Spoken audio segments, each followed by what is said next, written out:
Assalamualaikum warahmatullahi wabarakatuh.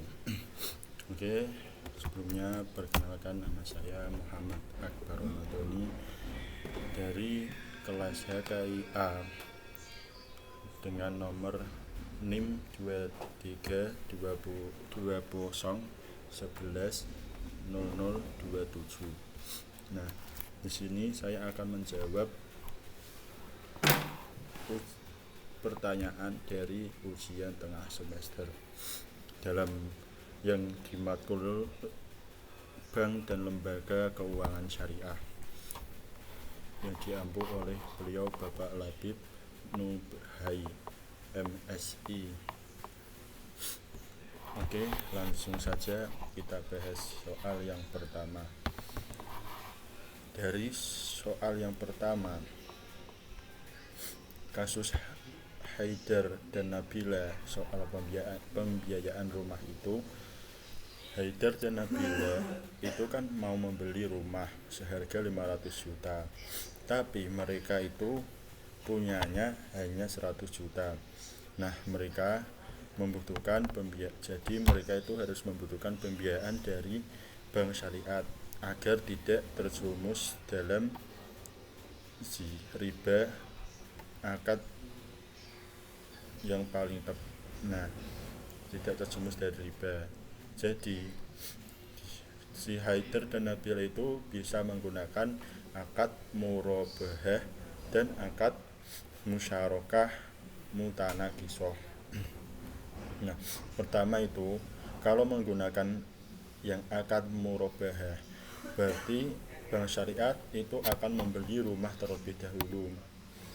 Nah, atas nama bank, lalu menjualnya kembali kepada nasabah dengan harga jual yang disepakati, termasuk margin dan keuntungannya itu.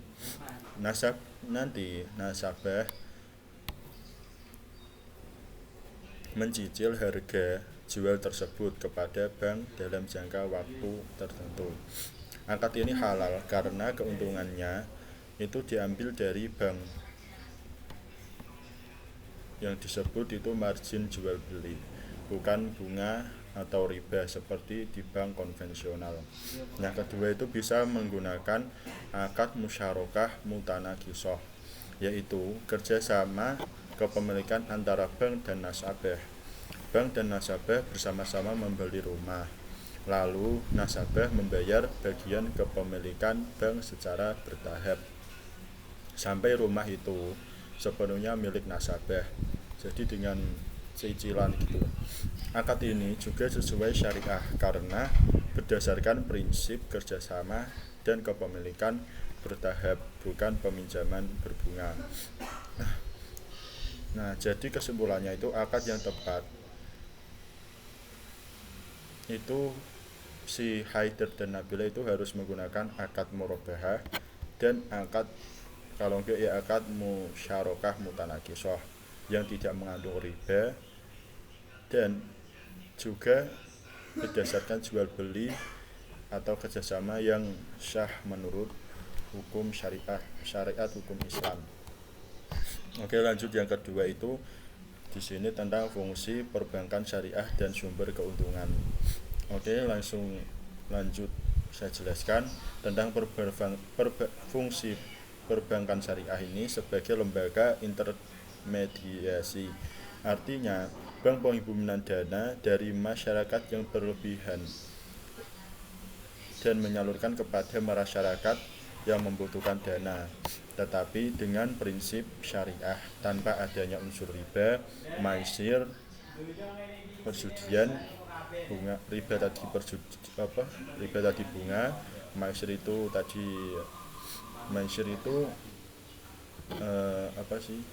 perjudian, gharar itu ketidakjelasan.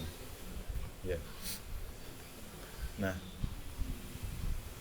jadi perbankan syariah menjadi perantara antara pemilik dana, sahibul mal, dan pengelola dana yang disebut itu mudharib. Contohnya, nasabah menabung dengan akad wadiyah dan mudharabah. Kemudian bank menyalurkan dana tersebut ke pembayaran usaha dengan akad murabahah, ijarah atau musyarakah. Cara bank syariah mendapatkan keuntungan bukan dari bunga, tetapi dari margin jual beli murabahah, yaitu selisih harga jual dan harga beli. Yang kedua, bagi hasil atau yang disebut mudharabah atau musyarakah dari proyek atau usaha yang dibiayai. Nah, yang ketiga itu ada ujroh, yaitu dari layanan seperti ijarah dan jasa lainnya. Dengan begitu, keuntungan bank syariah itu bisa diperoleh secara halal berdasarkan prinsip akad-akad dan kesepakatan bersama, bukan dari bank atau riba itu, tapi melainkan akad-akad yang sudah diperbolehkan dalam akad syariah hukum Islam. Jadi nggak seperti bank-bank yang ada di prinsip dan akad bank konvensional itu. Oke, lanjut yang ketiga, itu tentang larangan dan transaksi bisnis syariah dan perbedaan bank syariah dan konvensional. Jadi larangan transaksi bisnis dalam bank syariah itu ada 3 utama yang dilarang, yaitu riba. Riba di sini penambahan yang disyariat dalam transaksi pinjaman uang. Contohnya, seorang meminjam uang 1 juta dan harus mengembalikan 1.200.000. Pokoknya ada kelebihannya gitu loh. Kalau minjamnya 1 juta, kalau ada bunga itu ada kelebihannya entah 1.200.000, 1.500.000 dan lainnya. Oke, yang kedua itu larangannya itu maisir. Maisir itu artinya itu judi atau spekulasi. Nah, jadi larangannya itu seperti mencari keuntungan dari hasil untung-untungannya. Contohnya itu investasi atau trading yang bersifat spekulatif tanpa adanya dasar analisa yang jelas. Nah, yang ketiga itu ada goror. Goror tersebut artinya ketidakjelasan, yaitu suatu transaksi yang mengandung unsur ketidakpastian. Misalnya, menjual barang yang belum dimiliki atau belum jelas wujud dan harganya.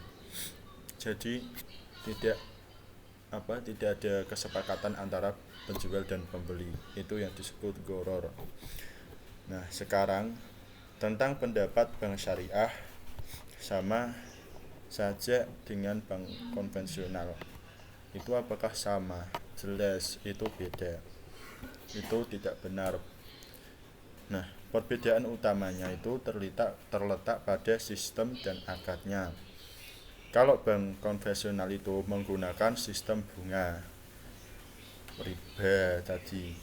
Nah, kalau akad-akad syariah itu seperti jual beli, bagi hasil, dan sewa menyewa. Selain itu, tujuan bank syariah bukan hanya mencari profit, tapi juga keberkahan dalam keadilan ekonomi sesuai prinsip yang tertanam di syariat hukum Islam. Nah, jadi banyak bank syariah dan bank konvensional.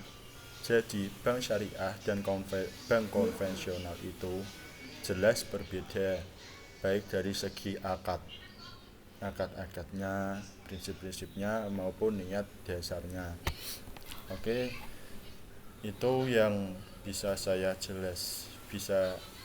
jelaskan dari jawaban saya untuk matkul untuk ujian tengah semester dengan mata perkuliahan bank dan lembaga syariat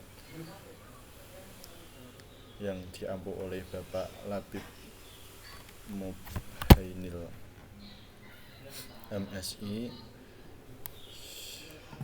Saya meminta maaf ketika ada penjelasan yang kurang jelas dan perkataan yang kurang enak didengarkan. Wabillahi taufik wal hidayah. Wassalamualaikum warahmatullahi wabarakatuh. Sekian, terima kasih.